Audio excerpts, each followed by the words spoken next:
everybody. I'm Laura with Network in Action Puyallup Valley, and I'm excited to introduce you to today's sales mastery speaker, Kassi from Elevate and Shift.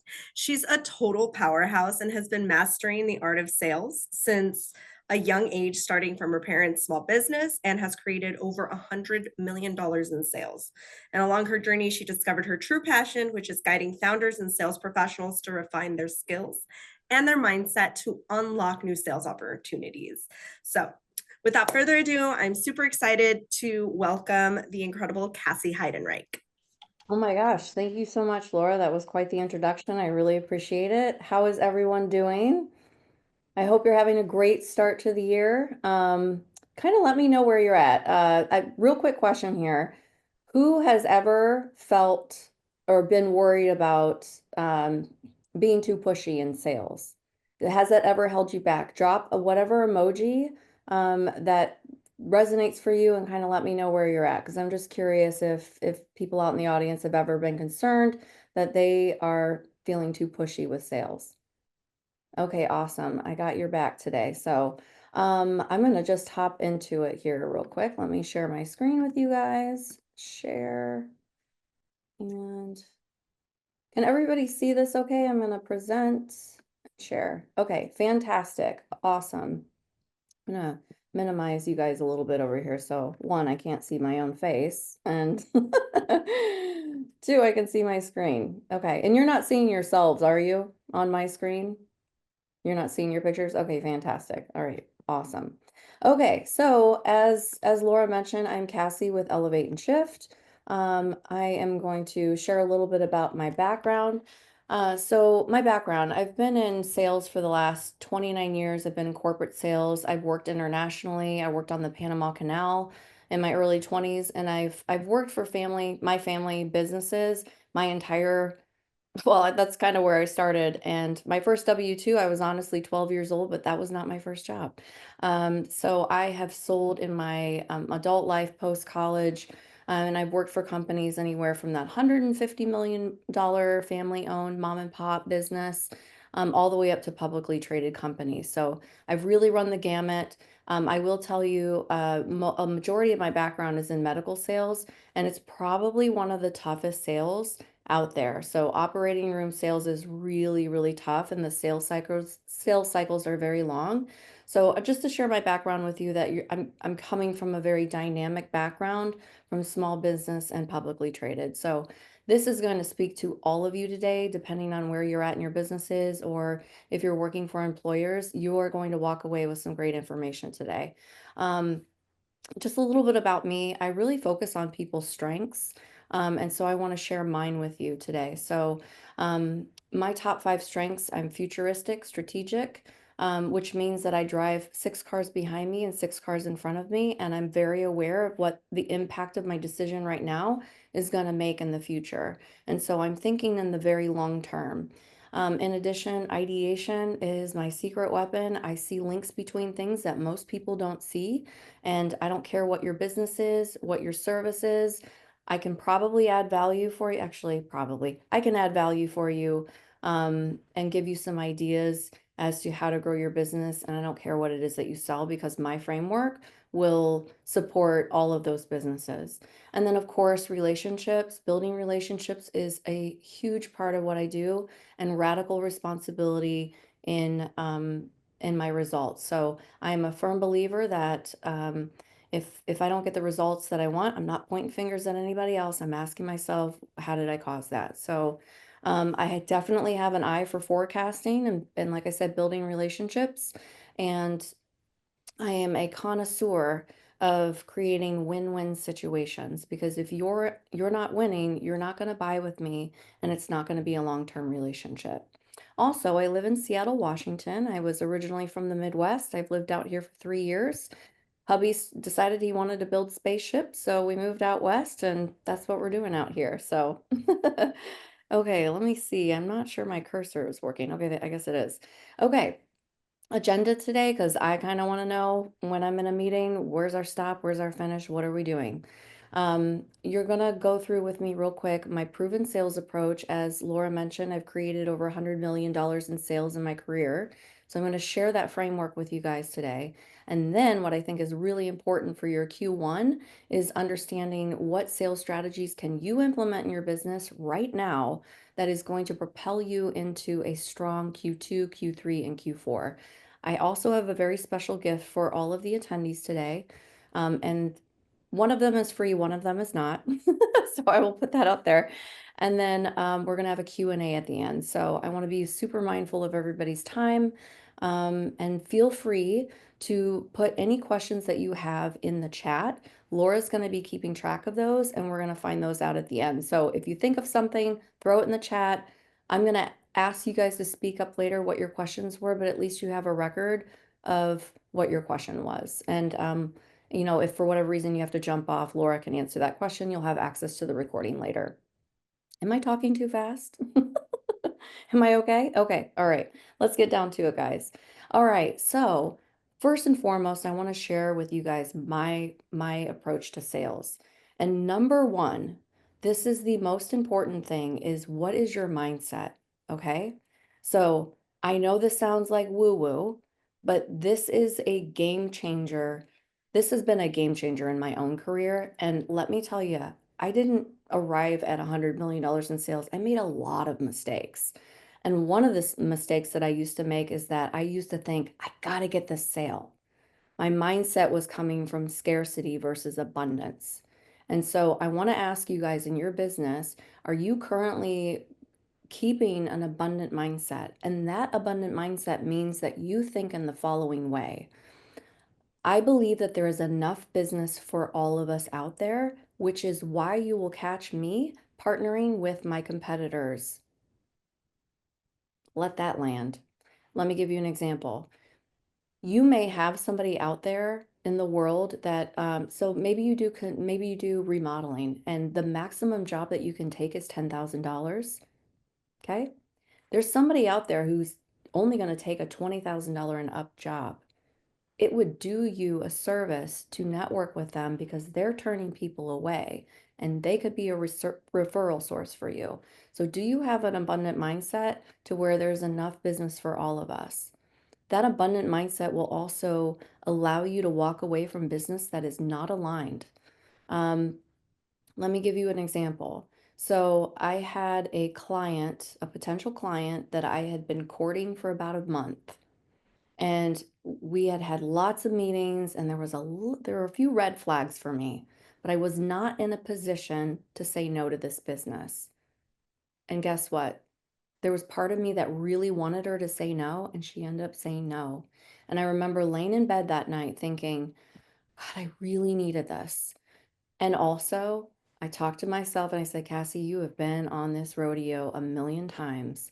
You need to practice detachment from this. And guess what?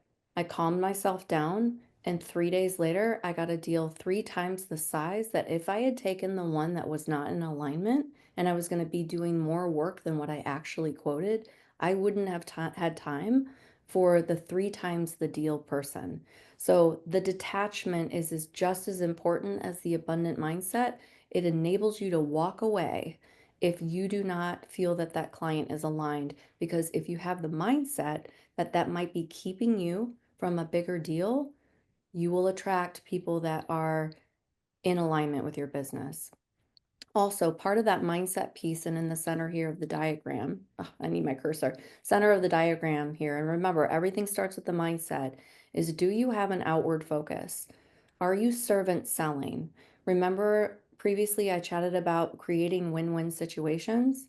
Let me give you one more example of that. I had a VA who I eventually hired, so a virtual assistant eventually hired. She reached out to me on LinkedIn and said, hey, how about I do 3 posts for you for free just to see what it looks like? And I said, you know what? Let's get on a call and see. I'm not really in the position to hire someone right now, but let me see what you have. And so I get on there and she just basically said, yeah, I'm just going to do 3 free posts for you. Well, guess what? I said, actually, I don't do business with people where they're not winning too. So I need you to understand that if I decide not to sign up with you, I need to understand what it is that I can do for you in exchange. You will not believe what happens and what people will hand over to you when they believe that you are in their corner looking out for their best interests. And guess what? I hired her and she is over delivering and she over delivers on everything that we do. She gives me additional services because she wants to keep a client who is going to make sure that she's winning too, right? So I just want you to take a look at these little shifts that you can make in your mindset in order to create better relationships in your sales. And like I said, if I can't move the needle for you, I will be the first to tell you. And I can't tell you how much people will respect that out of you. So, for example, somebody comes to me and they say, "Hey, I need X, Y, and Z." And I'm like, you know what? I got to be honest with you. I don't think I'm the perfect fit for you. However, I think you need to talk to so and so because they deal with more of that of what you're looking for. The impression that I leave on someone when I tell them no and I am not pushing my sale on them or just trying to sell them, that person is going to remember that. And I can't tell you how many times those people who I never did business with have referred me to other people because they felt that whoever they were referring to me was in good hands.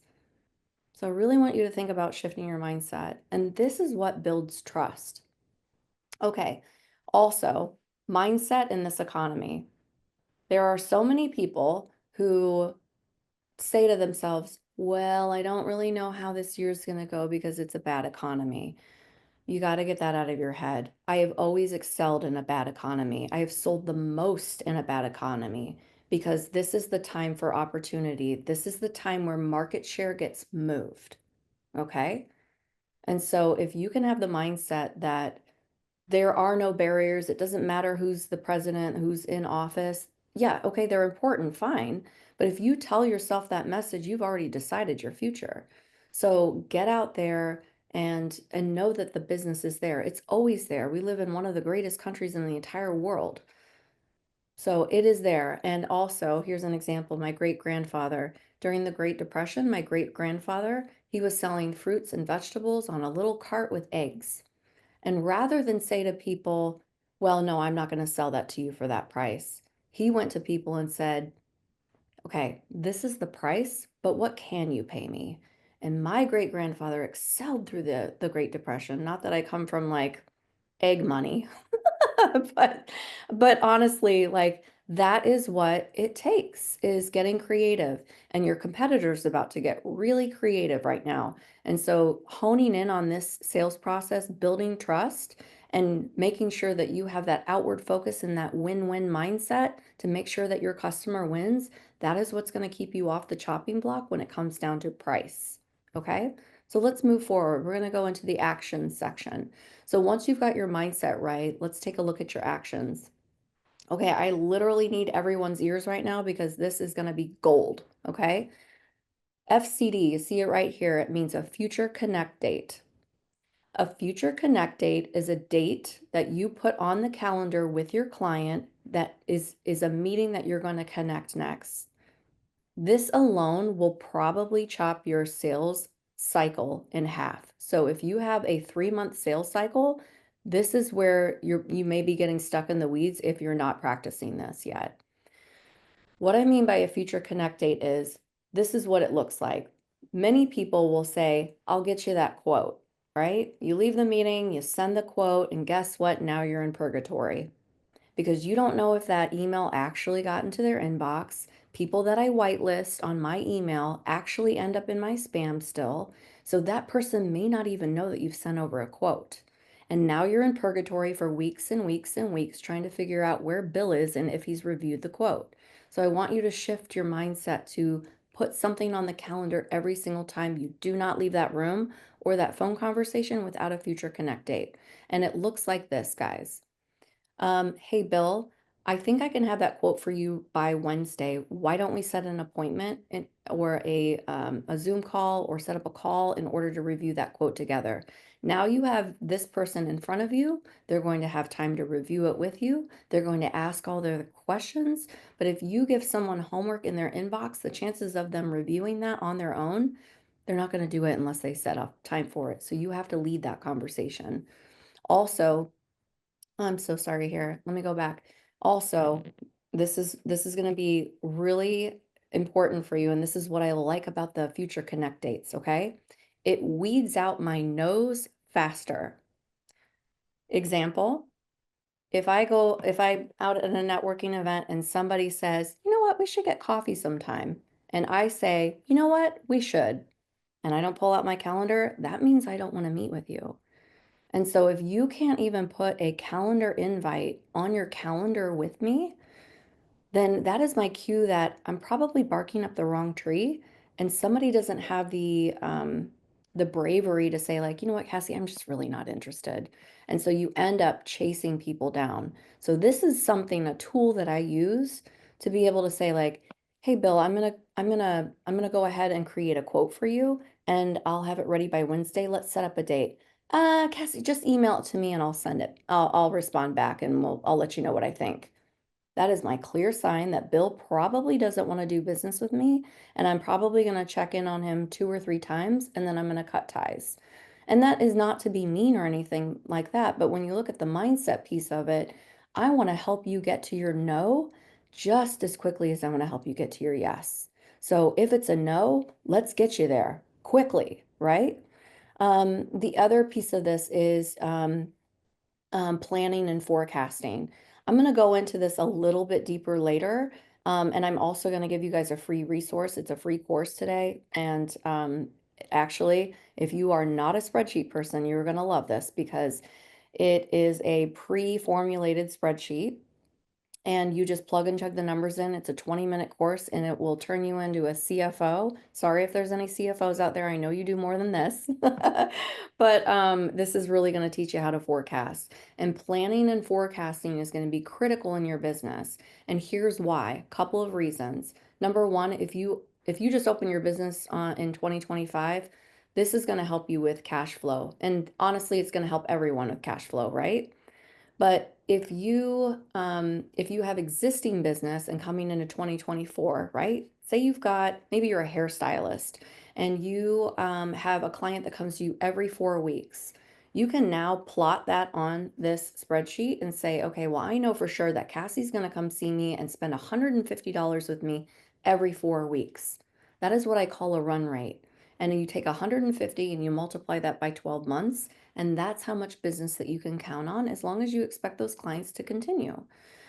Also, one other piece about forecasting is it helps you with your planning your cash flow. So I'm going to share my own personal situation with you. I have a husband who has a paycheck, right? He gets paid every 2 weeks, and I own my own business, so I'm relying on myself. If there's a time where I need to invest in my business, and I'm like, ugh, I just need a little extra cash to get this like investment off the up and going. Well, guess what? My husband gets 3 paychecks in 1 month twice a year, January and August, and it depends on where things fall. So those might be the months where I'm going to make an additional investment. It's actually happening in January this month, so I just paid for a website. By the way, everybody, I'm rebranding pretty soon, so I'll look a little bit different probably in the next couple of months, but these are the times that you can make those investments. Additionally, if maybe you're a hairstylist, let's use that example again, and you've got clients that come every 4 weeks, but they happen to come on a Friday and there's 5 Fridays in 1 month, guess what? You might have a little bit of an uptick that month. So this is really going to help you with cash flow and figuring out when everybody's going to hit and where your peaks and valleys are. So just one more piece about forecasting. Also, this is going to enable you, like I said, you got your run rate coming in from 2024, you're an existing legacy business, and you want to grow your business. I'm going to share a little bit of information with you, and I just want you to know it's not word of God. However, if you are a legacy business and you say, I want to grow my business by 150%, and you've been in business for 30 years and you're not adding any new products, you're not adding any new services, and you don't have any additional contracts coming in, you saying that you want to grow your business 150% without something significant is probably not going to happen. You're probably going to be under the sub 10% as far as growth. If you are brand new in your business, you are going to see strides like 150%. You're going to have big jumps until you kind of start to level out your business. So when you're planning, you need to really think about like, okay, fine, pie in the sky is great, but is it reasonable and achievable in setting those goals? So again, going back to the 2024 legacy business that's got business coming into 2025. What is your run rate? Maybe your run rate is that you have consistent business of $100,000 and you want to grow to $200,000. Well, you have a $100,000 gap. And so we're going to use forecasting to figure out what can we leverage here in order to fill that gap. Okay. And so I'll get into a little bit more specific later, but I just want to kind of like give you an idea of why planning is important. And then Um, let's see, relationships and networking. You all are in NIA. That's amazing. And actually, you have to put in some effort to build relationships to make this networking pay off for you. And so, spending time with people, understanding what their business is and how you can help them. You all should be able to, if you are truly building relationships with people, you should be able to tell your partner or whoever's in your group their hero story.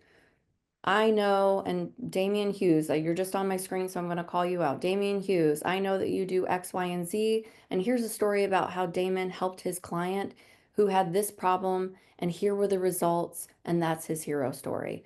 Making sure that you understand each other's hero stories will help you in networking and teeing up referrals for each other. Um, and also, um, let's talk about stakeholders, okay? This is going to cut down your sales cycle as well. These are the actions that you're going to take. So, stakeholders, what am I talking about? Okay, say I'm selling widgets and I've been talking to Bill, and look at this. Let me tell you, if you are in medical sales, this is why it's important because when you have a 3-year long sales cycle, this is why it makes sense, and this will cut time out of your sales process. Say I've been working with the materials manager for a year and a half quoting things, and I didn't bother to ask, who's got to sign off on this bill? And then I find out, oh shoot, Bill got fired. And I've been working on this for a year and a half. And I got no other champions in the pipeline with me. So I have a rule. It's 3 wide, 3 deep. I want to know 3 people at your organization, and I want you to know 3 people at mine. Because what if I am not here one day? I care about you so much. We're going back to the mindset. I care about you so much, Bill, as a materials manager and the work that you put in, that if I'm not here one day, I want your deal and this special deal that I've given you and all the work that we've done not to be to waste. That is truly the mindset. I want to make sure Bill is taken care of if for one day I'm not here or if someday I'm not here. And also, guess what? Bill gets fired. You've only built a relationship with him. Imagine knocking on his boss's door and be like, "Hey, I was working with Bill for like a year and a half on this." He's already going to be tainted, right? He's already going to be like, ugh. So build relationships. And also, you're not getting fired this time, right? You're working with a company, and all of a sudden they say, okay, we are a green light, Cassie. We want to go ahead and sign with you, but our CFO and our CEO needs to sign off on that. And guess what? They meet every 3 months for a value analysis committee, and you just missed the last one. Now you're 3 months back. So you really need to understand their process and their stakeholders in order to get this across the finish line. Now, if you have not built relationships with other people and companies, here's what I would advise that you do. I want you to go back to your deals and say, hey, so and so, in order to get this across the finish line, who is involved in this? And they might say, well, you need to talk with our CFO and our CEO, but I want everything to go through me. Okay, we're going to honor that, but we're going to be proactive. And so what I would do is I'm listening. I'm always listening in meetings. What names are they dropping? Who's the CEO? And I'm going to reach out to them and just say, hey, Mr. CEO or Mr. CFO, guess what? I've been working on this deal with Bill for the last year and a half, and I know that contract's going to come across your desk. I'm going to continue to work through Bill, but I just wanted to reach out so that you had my contact information in case you have any direct questions. You just cut out a game of telephone by making that connection.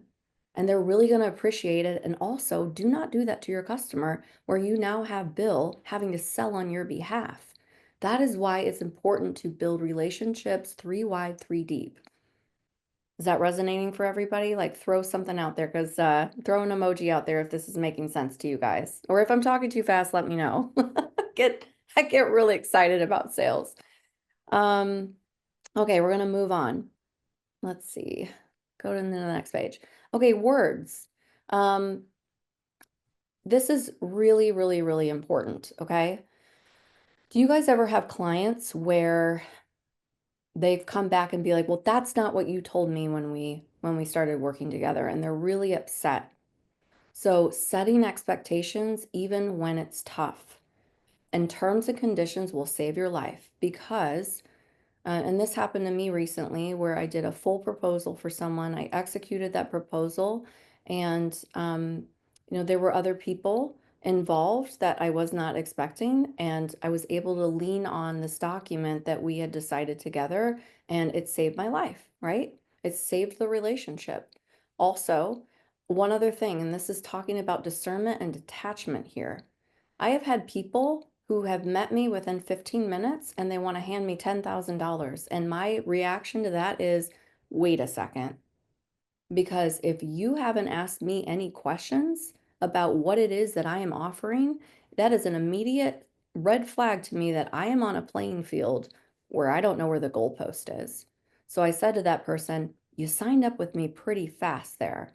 Let's take a step back and make sure that I am the right fit for you. Are you going to regret this when you go home? Probably. Okay, walk me through that. What are your concerns? And why do you think that I'm the person for you? And guess what? That person is so loyal to me because I had their best interest at heart, even if I'm trying to get them to a no. But I am not going to engage in a conversation or a client interaction where I'm on some sort of pedestal and I don't know what the end game is. So it is critical for you to set those expectations and understand terms and conditions and be comfortable walking away from business that is not in alignment. Also, are you asking the right questions? I do not, so go back to the mindset, guys, okay? Think about when you walk into your client's space and you're going to do a presentation on what it is that you do. I think it is the wrong choice to just start throwing spaghetti at the wall and seeing what sticks and saying, like, here's this service and it does X, Y, and Z. I walk in with a completely blank canvas and I paint. My brush strokes are painted with questions that are open-ended questions that allow them to tell me what's going on in their business. And these are things that you can practice. And those questions typically start with why, how, describe, tell me about a time, what do you think about this? Any question that they can answer yes or no to, you typically want to stay away from those unless it's very much a direct question. But if the difference is this, why is this important to you to make this change? Why haven't you made this change in the past? Instead of saying, like, how quickly do you want to move? Right? Or just asking those deeper questions. So, and then again, storytelling, having a hero in the story, explaining your services in a story. Okay, Mr. Customer, you're telling me that you have this problem. And it's very unique, but it kind of reminds me of a client that we worked with where here was the problem. They gave us a call. Here's who we brought in. We weren't able to service the entire deal, so we strategized with an additional partner in our network to bring the solution to the table. Be able to tell your hero story. Okay, so we're going to move on. Okay. Um, what was I telling here? Okay, so after you've sat through my framework, I'm going to tell you an example of a sales story, and I want you to drop in the comments, if you're comfortable, what you think was missing here. Okay, so I got contacted on LinkedIn. Somebody reached out to me and it was a cold call, okay? Sent me a message and I was so intrigued by what this woman had wrote and it caught my attention. I'm like, "Ooh, this actually sounds kind of interesting. I want to jump on a meeting with this person. And my understanding of that was she noticed that I do fractional business development and sales coaching, and she was in a different kind of neighboring industry that uses AI and algorithms to help like find the right clients. And I was like, oh, that's really interesting. So she was talking about like, hey, like I don't know what's here, but let's talk about potentially partnering together. I was like, okay, great. Next thing I know, she sent me a future connect date. Awesome. And she also wrote me and said, hey, I'm actually going to bring our founder on this call. Okay. Week later, jump on the call. Founder gets on. Not sure where Sharon went. And next thing I know, the founder goes straight into a sales pitch. And I'm like, I'm so sorry. Let me stop you real quick. My understanding of this call is that we were going to talk about a partnership, and I really want to learn more about your business, but this seems more like a sales call. Did I misunderstand the premise of the meeting? And also, where's Sharon? And he said, oh, Sharon can't make it. Do you see how that feels? So let me tell you what my impression was, and you can drop what you think is missing in the comments. Feel free to drop what you think is missing. Number one, if you're not going to show up to a meeting that you've invited me to, it's courtesy to reach out to someone and say something like, hey, Cassie, I know I have a meeting scheduled with you. Our founder's going to be there. I'm actually not able to make it, and I want you to know that you're in great hands. I've already relayed to our founder exactly what we've discussed, so he is up to speed, and I want you to know that you're in great hands. But if you have questions afterwards, don't hesitate to reach out to me. And that needed to be relayed to him. And also, the man was very quick to get off the phone with me. And actually, what he was selling was a service that reaches out to clients for you through LinkedIn Sales Navigator, and he helps set appointments for you. And he said, Cassie, you're already in my sales funnel, so that's kind of what the service is. You think I'm going to let someone reach out to potential clients on my behalf who makes them feel like a commodity and kind of switcheroo, like a switcheroo on it's not a networking meeting now, it's a sales call? No way. So what kind of buyers are you attracting, and what are you putting out there? It really comes down to the mindset. I don't believe that that person had my best interest, and maybe it was a bad day. I don't know. But if you have high ticket buyers, they are really savvy, guys. They're very smart, and they are looking for you to check boxes, and that includes know, like, and trust. Now that I look back on it, I'm pretty sure I was probably chatting with AI, but know, like, and trust will never be replaced by AI. That's not going to happen. I'm actually kind of terrified of like, well, I love AI, don't get me wrong, but like, what if one day like my I have AI doing my sales calls and it's talking to somebody else's AI? Like I've just thought through that the other day. So anyway, random thought. But think about what kind of buyer you're attracting, because he's not going to attract me, and I'm a savvy buyer, right? And I'm looking for other people who think the same way that I do. And especially if you're high ticket, this is something that you're going to want to think about. Okay, so number two on our list, I want to get you guys some like actual strategies that you can implement into your business that will make a difference in your business. Okay, let me get a sip of water because I'm getting a little talk too much. Mm. Okay, this is the time we talked about forecasting to conduct a year-end review. So January, I want you guys to conduct a year-end review. And if you don't know how to do that, again, I'm going to give you the forecasting class. So analyzing last year's performance, understanding your sales trends, and operational metrics. This is a perfect time. Costs are going up, guys. Your margin is going to erode if you don't raise your prices. And so actually I don't have this on the screen, but I'm going to tell you, and you can also Google it later if you need the equation, but gross margin is king. It doesn't matter if you sold $100,000 but only profited $1, okay? So figuring out your gross margin is important, and the cost that it goes into producing your service or your product is contributing to that gross margin. So here's why this is important. If you look at the average gross margin in the restaurant industry for food, it's 26%. If you run gross margin on your sandwich that you're selling and you find out that you're at 13%, That is your red flag and your warning sign. You either need to raise your price or cut your cost because you are not in a profitable space with that according to commoditized things. Like if you look at the average commodity wise, 26% is pretty fair. I know that those can range depending on what type of restaurant you're on, but just for the sake of example, I'm sharing that with you. If you are in a commodity, you can easily Google what is my average gross margin? And here's how you guys figure that out. We're going to do real simple math right now. You sell something for $1 and it costs you 50 cents to produce. Here's the equation. Get ready. Sales dollars minus cost. Take that number, divide it by your sales dollar. So that's $1 minus 50 cents divided by 1. Your gross margin percentage is 50%. You have a 50% gross margin. If you run your costs this year and you realize that your costs have increased, your gross margin is eroding. And it's time to raise prices or cut cost so that you don't erode that gross margin because you will not be as profitable as you were last year. So that's a good time to check that. Also, another key feature of forecasting is here's the beautiful part of it, okay?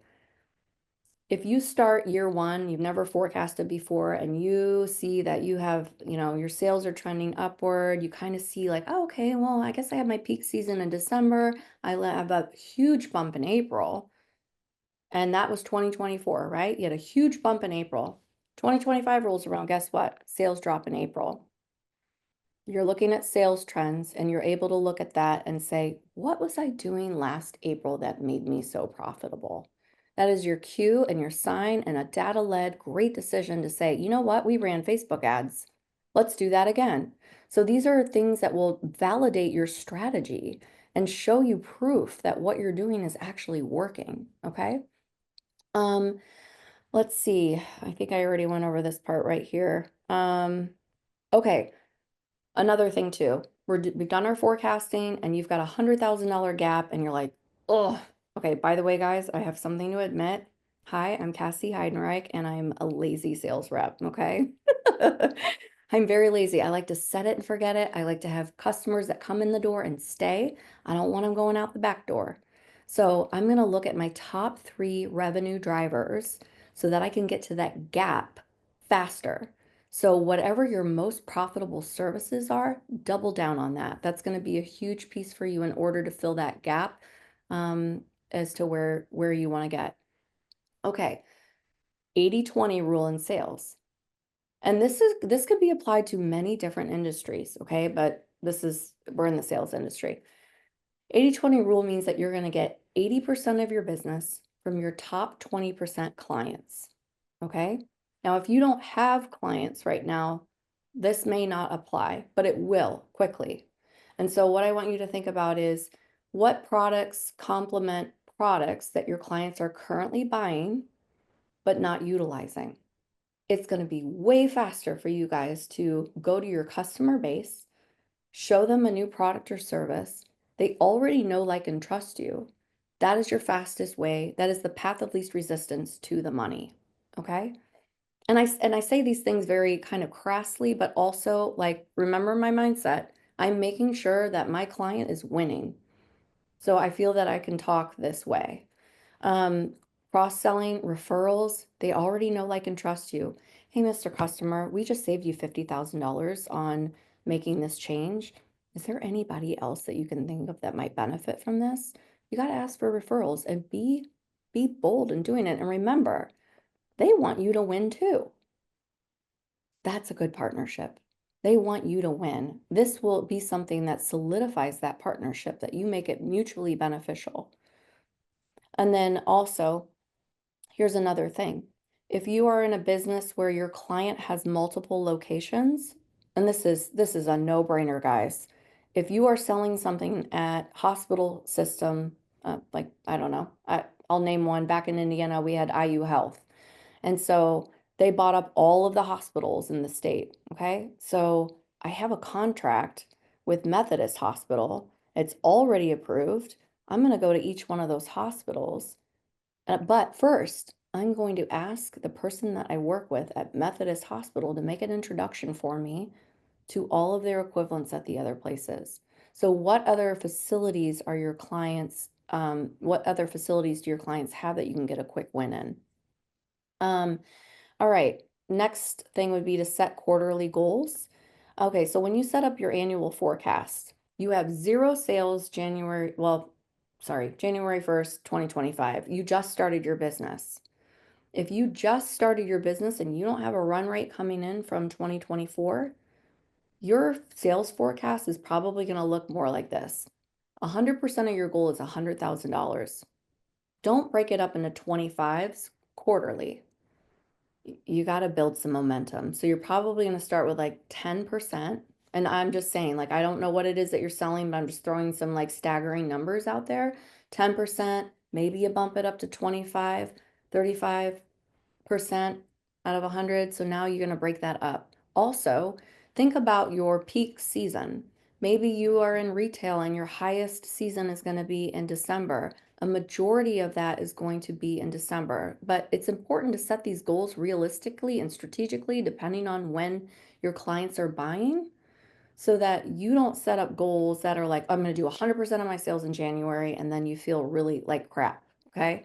Um, and use goals that are measurable and achievable. So many of you probably know about SMART framework, where it's a specific goal, it's measurable, it's achievable, it's relevant, and it's time bound. Meaning, if I'm looking at my business plan for this year, and I'm just making something up at this point, but maybe you want to say something like, okay, I want to at least have two introductions to two companies who will spend $100,000 plus with me, right? By July 1st. Those are measurable and achievable goals that aren't out in outer space and completely difficult to imagine happening. Um, let's see, revisiting your customers' needs. This here is all about making sure that we're we're we're nourishing the relationship with the clients who are spending money with us. It says a lot if you just finished a really big year with them, that you come back to the table in January and you say something like, hey, we had a really big year. And there's a few things that I wish we had done differently. And I want to get your perspective to see how we can make this even better for you next year. That is a sign that somebody is just going to walk with you along the way, that you're invested in making sure that you are open to feedback and that you are open to making sure that they are as successful as possible. This is just another way to nourish your client and show them that you have their best interest at heart.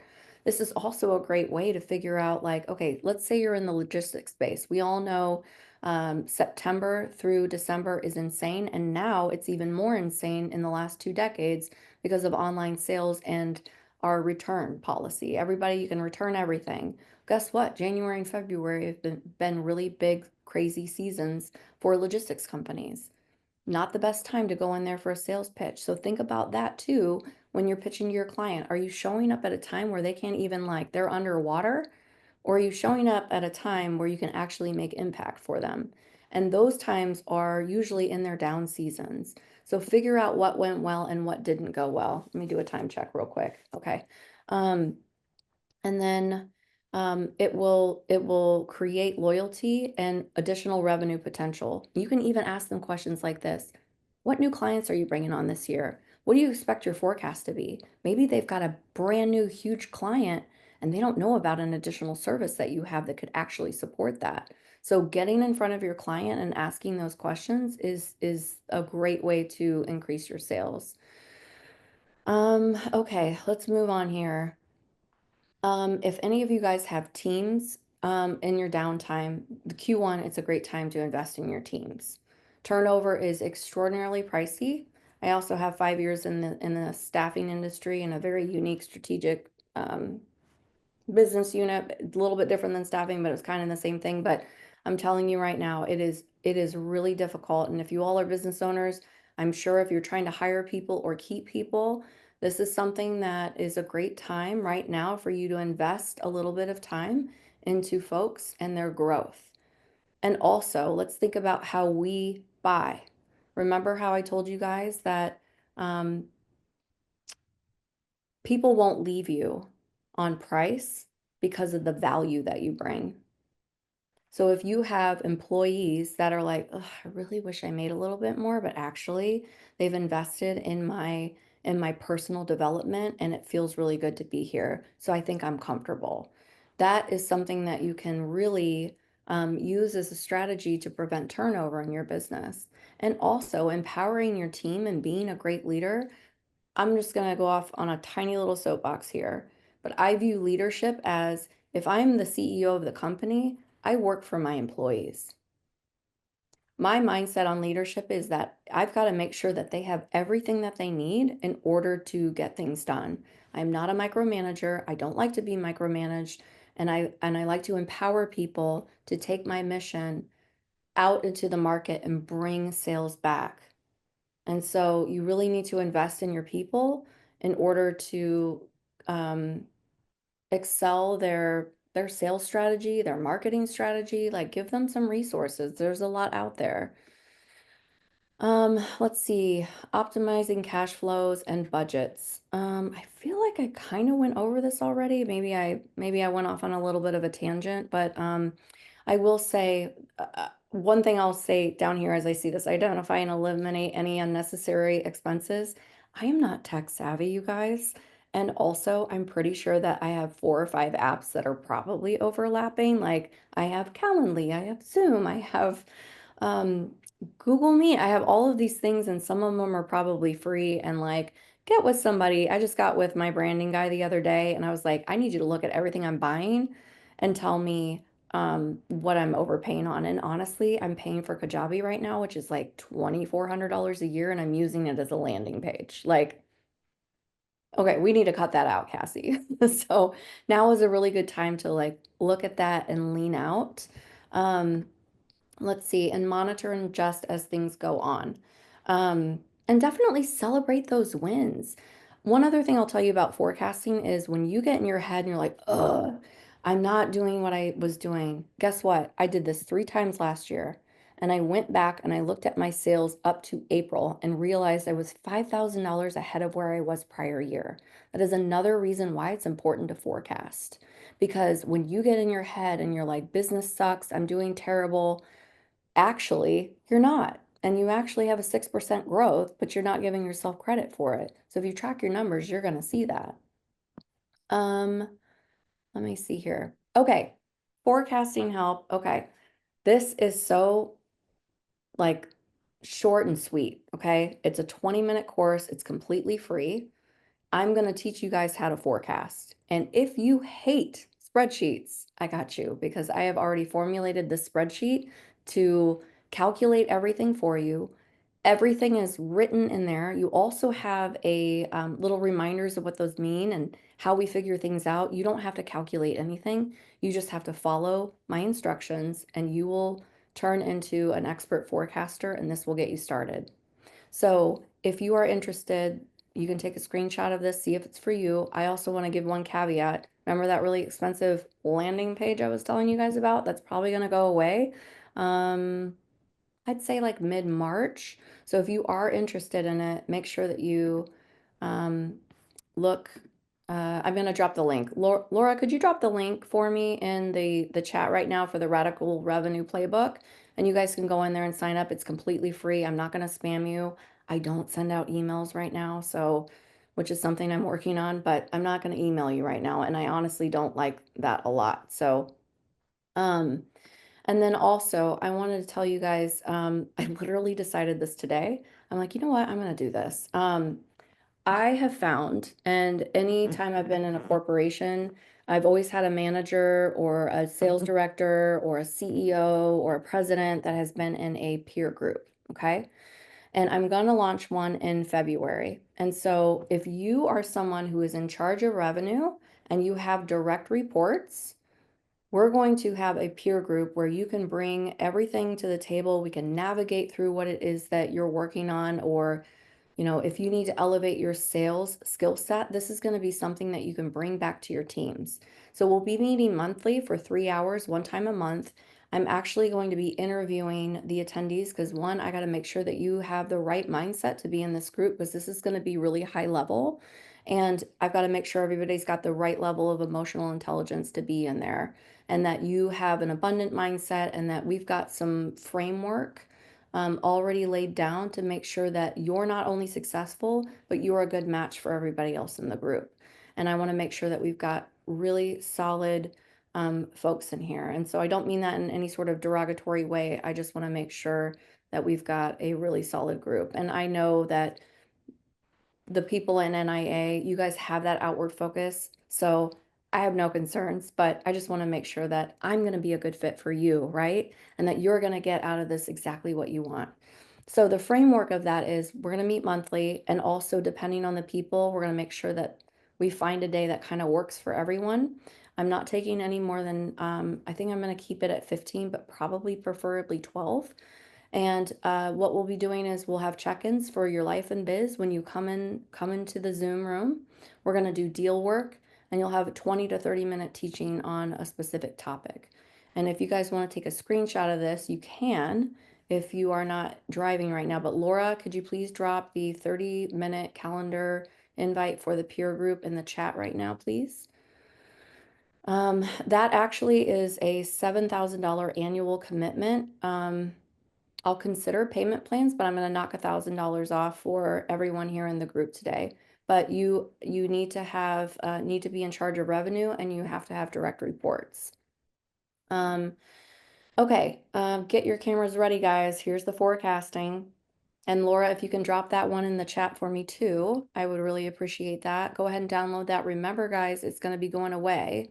I'll have it on my new website, but I just want to make sure you guys get access to it before.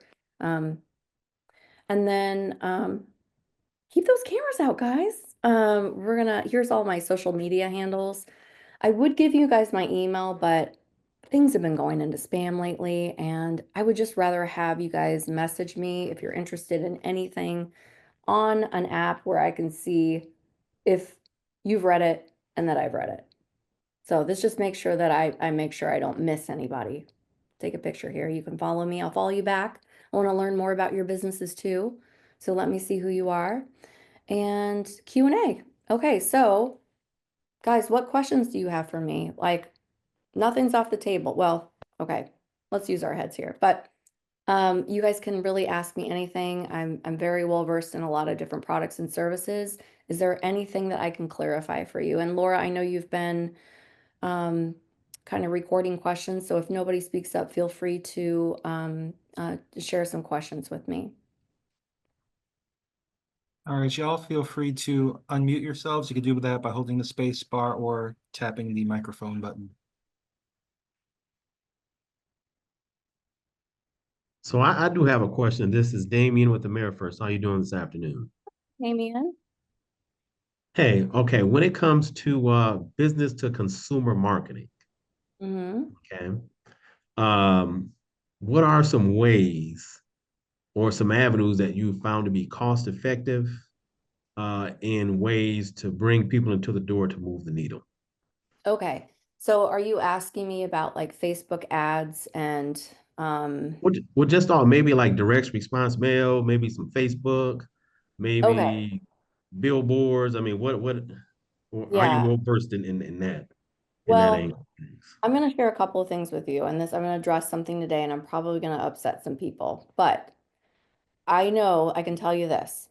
I have been in company after company after company, and they have brought me these lists that are very well vetted, and these are real people. And yes, they might be real people, but corporations that I've been in the past with, they have bought these lists through marketing companies that they've paid hundreds and thousands and millions of dollars to elevate their sales. They'll bring those lists to the sales reps, and then we will create an entire sales campaign, a drip campaign with a full marketing team. And my experience with lists has been, okay, I'm not saying that it doesn't work depending on how you utilize it. However, warm intros are the new cold call. Okay. I'm not saying cold call is totally a bad idea, But also think about this. Think about how you buy, Damien. If you are getting blasted with emails, what are you doing with those emails that nobody that you don't know those people? Delete, delete, delete, delete, delete, right? Yeah. The warm intro is king, okay? I do believe, now I'm going to say this with a caveat because I am currently researching this myself right now. The people that I know that have invested in Facebook ads and different marketing, it is definitely pay to play and you got to put a lot of money into it. I have a friend right now with 90,000 followers. She's in a $30 million organization and they spend $7,000 a day on ads, and that is working for them. I don't have enough experience with Facebook ads to be able to say an absolute, but I can tell you the people that I know that have use that, it's not been like entirely effective. And I think that you need to work with a professional, and I'm not the person to answer that question for you. But when you talk about business to consumer, Yeah.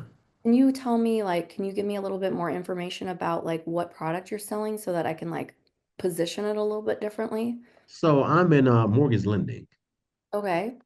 Right. So we would send out advertisements for people that are looking to do construction, maybe home improvements, refinance, purchase homes, reverse mortgages, Right. uh, zero down, home Right. buying, all that type stuff.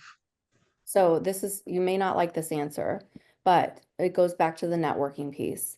And if I were in your position, I would start working on partnerships with people who can bring me into the door in new construction communities where you can start to take over all of the lending for the people that come in the door and offering a 1/4% or a 1/2% off if they utilize you guys versus what other lender.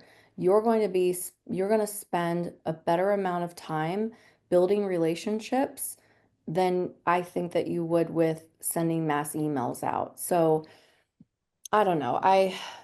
I'm really just more of a relationship person. There may be a marketing company that would speak differently, but I can tell you what I do as a consumer. And as soon as I see crap in my mailbox, it's going straight into the recycling bin.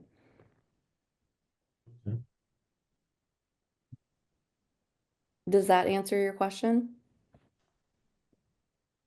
Kinda. Okay, well, hold on, hold on. I'm not, don't let me off the, yeah, don't let me off the So hook. typically, I find email blast doesn't work.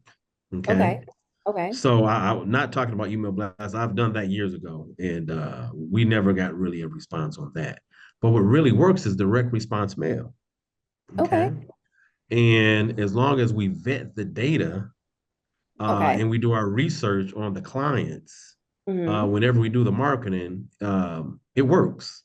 Okay, Okay. But I'm just trying to find a digital way to copy the old school direct response mail print way. And yeah, what in today's age, whether it's AI or Facebook or yeah, I won't even say Google pay to play or pay to click to play because that's yeah, yeah. but just in the digital space. Yeah.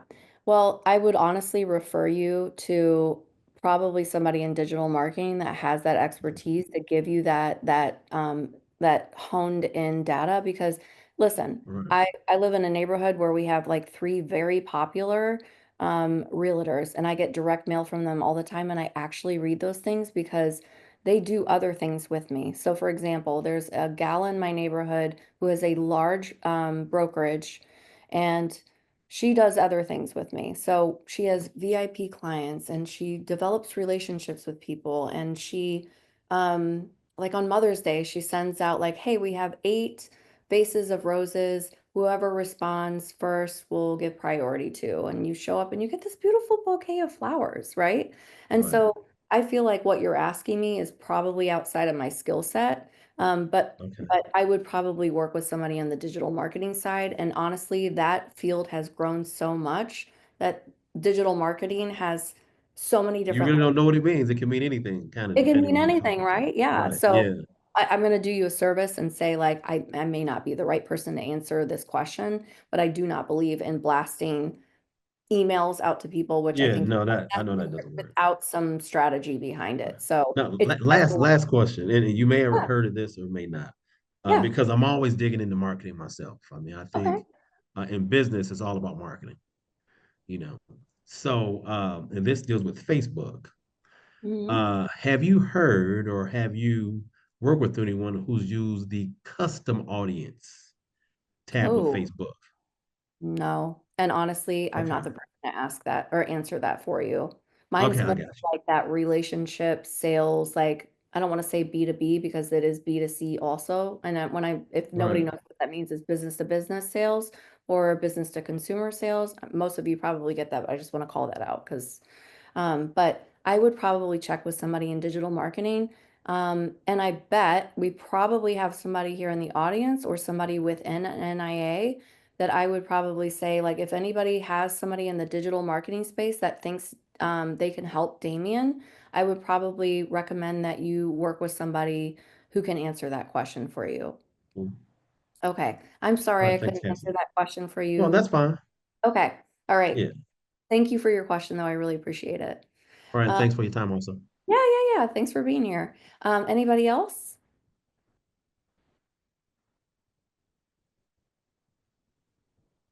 Oh my God, I must have done such a great job and answered all your questions. Okay, well, I really appreciate everything that just everybody being here and your time. I would love some feedback. Like, how did that feel for you guys? Oh gosh, thank you so much. I appreciate that, Mike. Great. Okay, good.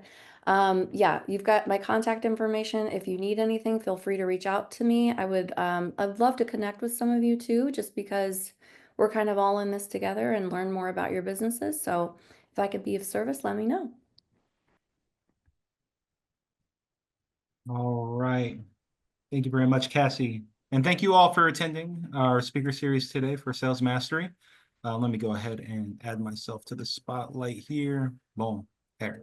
Cassie, thank you very much. And I do want to encourage everyone to come back and visit us on the first, third, and fourth Wednesday of every month. All right, that will be for our Network with the Nations, our Sales Mastery, like the one that you just attended today. And our speaker series coming up next week, we have Mr. Spencer Grover, the topic being Beyond Chat GPT. So we're going to be exploring some of the new AI models and some of the really awesome creative things that you could be doing with AI. This whole space and tech is blowing up every single day. So I know it's going to be very interesting and we're going to learn a lot and get a lot of value. So do attend next week, same time, same place. Thank you once again for being with us, and we will see you all then.